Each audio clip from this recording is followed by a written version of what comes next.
Stelter, author and media commentator, formerly of CNN, Joel Rubin, who worked in the Obama administration as Deputy Assistant to the Secretary of State, and the presidential historian and author Scott Faris. Hello to all of you guys.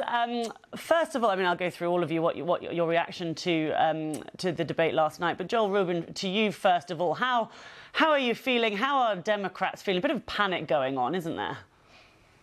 Yeah, Lucy, without a doubt, last night was a real panic moment for a lot of Democrats. My DMs were blowing up, my WhatsApp groups and text messages. But, after a bunch of folks let it out in public and put out tweets that they probably regret today, I think people are feeling a lot more solid today. This is not a race about two individuals competing for 90 minutes. This is a race about two individuals competing for the future of the country. And in that way, we Democrats understand what the stakes are. If we ever needed a reminder, we saw it today in full force with the Supreme Court throwing out regulation after regulation that the EPA uses, that the SEC uses, that Democrats have fought for decades. And this kind of dynamic today reminds Democrats that the stakes are extremely high in November. And so this is why you're going to see rallying around Joe Biden, despite the concerns of the performance last night. Especially with what he did today in North Carolina, rebounding quite strongly. Well, Brian, what do you think? The numbers of people who will have seen the last night's debate will be a lot higher than the people seeing that appearance at the rally in North Carolina, won't they? There is no mind eraser. There is no memory eraser. There is no magic weapon to pull out and make people forget about what they saw at the debate. So with all due respect to Joel, I think the reason for the panic, not just among Democrats, but just among ordinary Americans who really don't think this is an appropriate way to have an election, is because the stakes are so high. The stakes are so high, and thus Joe Biden does not seem strong enough to take on Donald Trump. And that, I think, is what the panic is about. Obviously, Biden was better on the facts last night, but Trump was much better at bringing the fight to Biden. And Americans need to see that fight, for better or worse. Just in the last few minutes, Barack Obama's come out in support of Biden, saying bad debate nights happen. Trust me, I know. This election is still a choice between Trump and Biden. They're going to portray it as good versus evil. Biden's the good, Trump is the evil. Whether that's true or not, Americans are not going to forget what they saw on stage last night. And no number of rallies, no amount of teleprompter speeches are going to be able to erase it for the following short reason. What happened with Biden on stage, forgetting, seeming weak and halting, is exactly what has been said about him for years and has been showing up in out-of-context clips on TikTok and Instagram. So this debate reinforced all of that, and that's why this isn't going away. Yeah, that narrative was already there, wasn't it? Scott, you're the perfect person, aren't you, to put this into a context for us? There's a lot of talk today, isn't there, about 1960, that first, should we say, sweaty debate? Talk us through the context of this. Well, thank you. I'm not sure I'm the perfect person, but I'd be happy to address it. I think one of the things we need to remember is that ultimately most debates don't move the needle on presidential elections. Probably only two have actually influenced the eventual outcome. You mentioned the 1960 debate between Jack Kennedy and Richard Nixon, where Kennedy's charisma and his ease on television sort of negated Nixon's supposed advantage as the elder statesman since he'd been vice president for 8 years.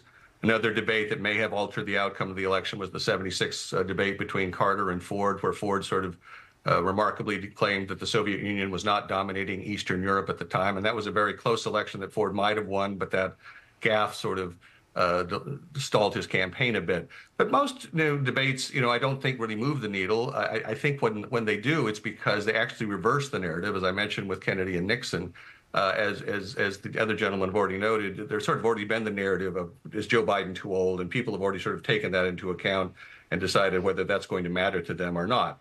And yes, this may reinforce that view, but it is also the earliest debate. Two things that make this unique. It's the earliest debate we've ever had in American presidential politics. It's still only June. The election's in November.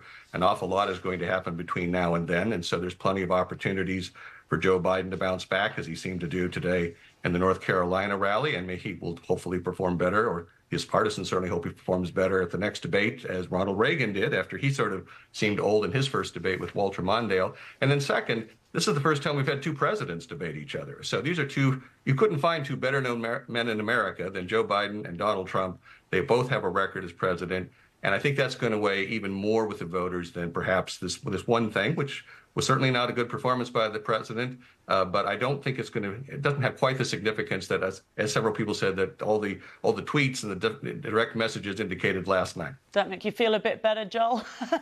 I mean, the question is, I suppose you're saying there is enough time. There's been a lot of chat today about whether he should be replaced and whether people should be leaning on him, perhaps his wife, perhaps former presidents should be leaning on Joe Biden to step aside or at least say something about a successor or something. Do you think that's realistic? I mean, we're here in the UK. We've got an election that's been called and is going to be over within 6 weeks. These things are possible in terms of it's 7 weeks, isn't it, until the Democratic Convention starts. So there is time.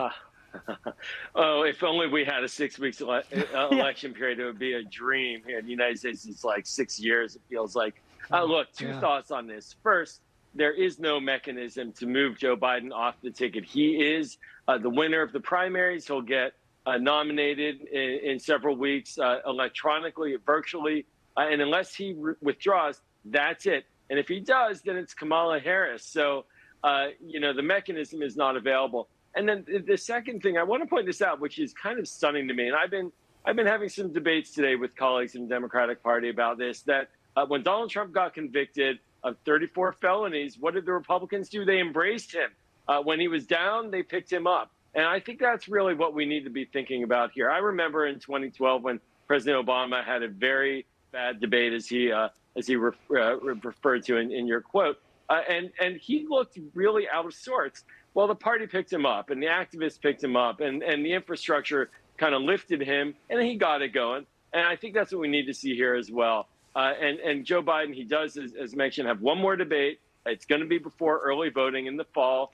And I'm confident that between now and then, a lot more work is going to be done to mobilize the base. Because remember, turnout is key. When Democrats have high levels of turnout, that is what gets us to victory. And so mobilization is crucial. And one debate does not impact mobilization so much. It will impact independence, and that's a thing to watch out for. But really, the mobilization efforts on the ground through the campaign and the infrastructure over the next several months is key. Well, Brian, what do you think? Joel's saying there that it's only going to happen if Biden himself stands aside. Do you think people will be leaning on him? Perhaps even former President Obama, that sort of person might be saying, look, it's time for something.